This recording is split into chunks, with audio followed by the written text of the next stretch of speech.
Hello everyone, स्वागत है आप सभी का टाइम्स कॉम्पिटिटिव क्लासेस में। दोस्तों, आज 17 अगस्त रेलवे ग्रुप डी की परीक्षा तीनों शिफ्ट का ओवर हो चुका है और मैक्सिमम रियल प्रश्न आ चुके हैं। तो आज हम वही प्रश्न को करने वाले हैं। तो दोस्तों, बात करें आज की पेपर की डिफिकल्टी लेवल ओवरऑल की बात करें तो आज का पेपर मॉडरेट लेवल का रहा और मैक्सिमम अटेम्प्ट की बात करें तो किसी का अटेम्प्ट 72 रहा, किसी का 78 रहा, किसी का 68 रहा और ओवरऑल अटेम्प्ट की बात करें तो इसमें एवरेज अटेम्प्ट 70 रहा। तो देखते हैं आज का पेपर कैसा रहा ओवरऑल। तो चलिए सभी प्रश्नों को देखते हैं।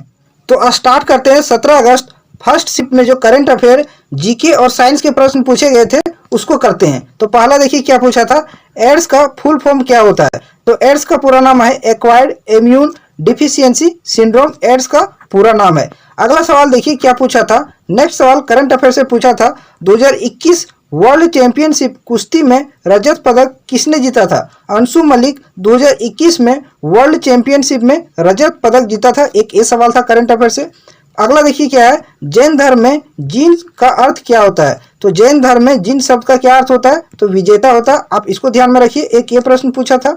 अगला सवाल देखिए क्या पूछा था, पहली बार 1952 में राष्ट्रीय आय की गणना किसने की थी। तो सीएसओ द्वारा, सेंट्रल स्टैटिस्टिक्स ऑफिस द्वारा पहली बार 1952 में राष्ट्रीय आय की गणना की गई थी। अगला प्रश्न देखिए क्या पूछा था, वर्षीय योजना के समय योजना आयोग के अध्यक्ष कौन थे। तो पंडित जवाहरलाल नेहरू। आपको पता होगा कि योजना आयोग का नया नाम बदलकर नीति आयोग कर दिया गया।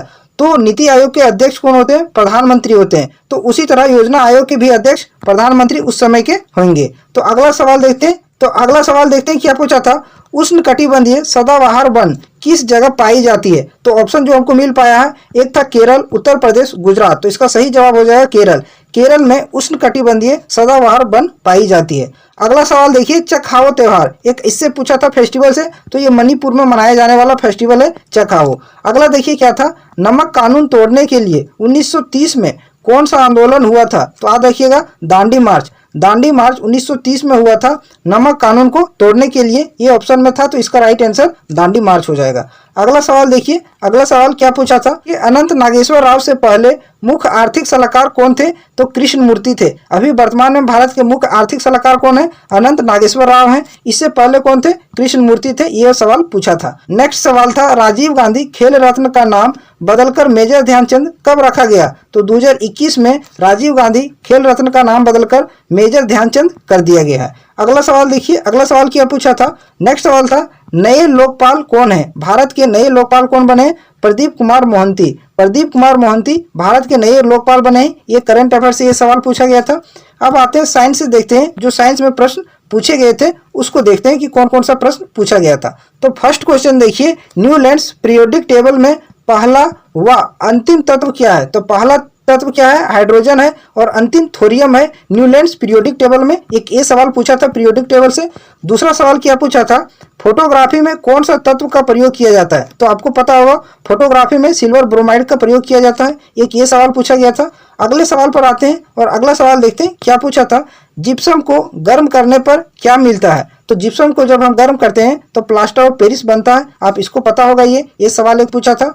अगला सवाल पूछा था, विद्युत बल्ब का फिलामेंट पतला व लंबा क्यों होता है। क्योंकि उच्च प्रतिरोधक के कारण इसका फिलामेंट पतला और लंबा होता है। एक ये सवाल पूछा था। अधिकतर सवाल इलेक्ट्रिसिटी और लाइट से पूछे जा रहे हैं, तो कोशिश कीजिएगा कि इन चैप्टर को एक बार आप फटाफट रिवाइज कर लें, क्योंकि इसी से 2-3 प्रश्न पूछे जा रहे हैं। अगला सवाल देखिए क्या पूछा था, पर्यावरण को स्वच्छ बनाने का काम कौन करता है। तो शैवाल और लाइकेन पर्यावरण को स्वच्छ बनाने का काम करते हैं। अब आते हैं सेकेंड शिफ्ट पर और देखते हैं कि सेकेंड शिफ्ट में जो प्रश्न पूछे गए थे वो कौन कौन से प्रश्न हैं। तो पहला क्वेश्चन देखिए क्या पूछा था आर्टिकल से, अनुच्छेद 51A किस भाग में आता है। तो भाग 4A में। याद रखिएगा, भाग 4A में आर्टिकल 51A आता है जो कि मौलिक कर्तव्य से संबंधित है। आप इसको याद रखिएगा। अगला सवाल देखिए क्या पूछा था।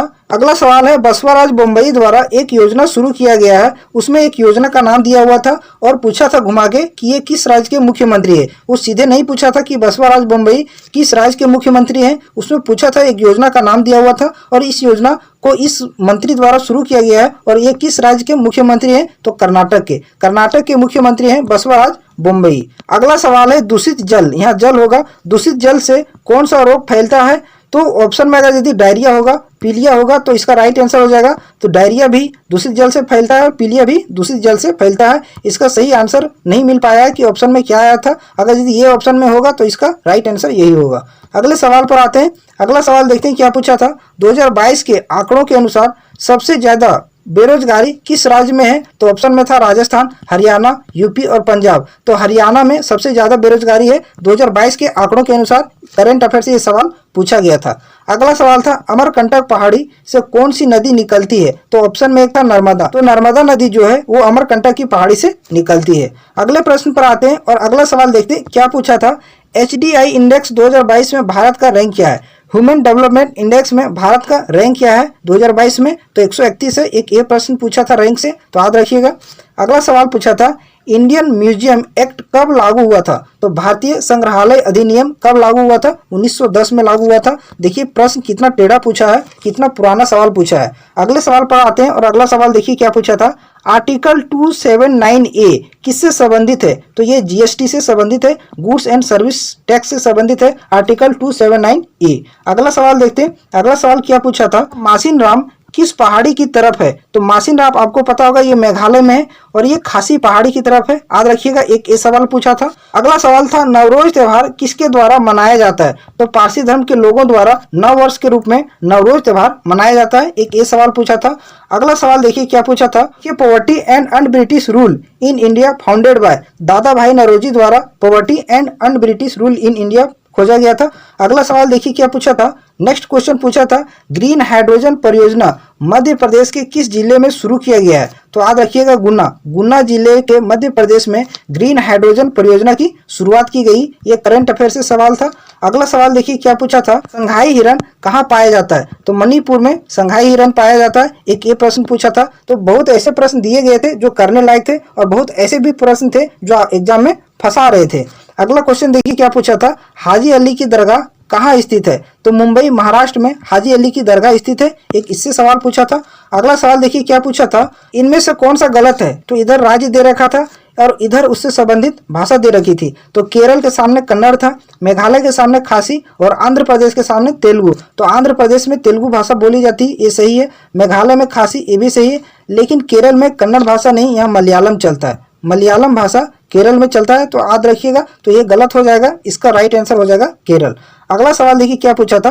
पिंक प्रोटेक्शन प्रोजेक्ट किस राज्य ने शुरू किया है? तो केरल द्वारा महिलाओं की सुरक्षा के लिए पिंक प्रोटेक्शन प्रोजेक्ट शुरू किया गया था। अगले सवाल पर आते हैं और अगला सवाल देखते हैं जो थर्ड शिफ्ट में पूछे गए थे, उन सभी प्रश्नों को देखते हैं। तो पहला देखिए क्या था। 2022 में पद्मश्री पुरस्कार किस खिलाड़ी को मिला है? तो ऑप्शन उसमें था एक अवनी लखेरा। तो अवनी लखेरा को 2022 में पद्मश्री पुरस्कार दिया गया है, याद रखिएगा। बढ़िया क्वेश्चन है, इंपॉर्टेंट क्वेश्चन है।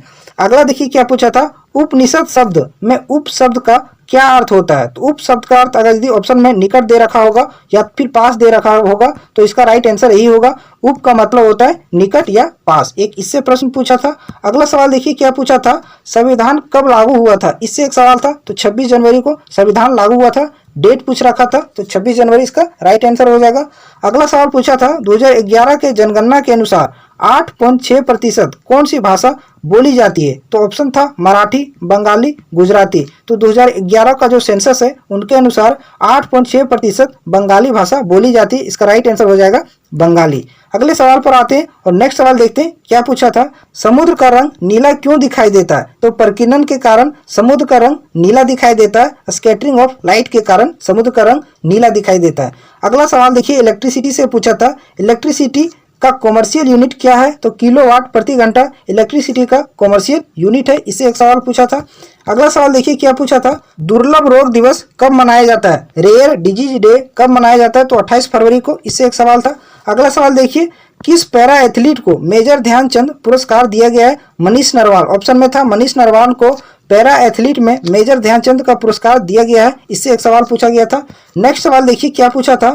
सेल का स्थापना कब हुआ है? तो सेल का पूरा नाम क्या है? Steel authority of India limited. इसकी स्थापना 1973 में हुई है और इसकी पहली महिला अध्यक्ष वर्तमान में सोमा मंडल है। आप इसको भी याद रखिएगा, यहाँ से अगले दिन प्रश्न पूछा जा सकता है। तो अगला क्वेश्चन देखते हैं और क्या पूछा था।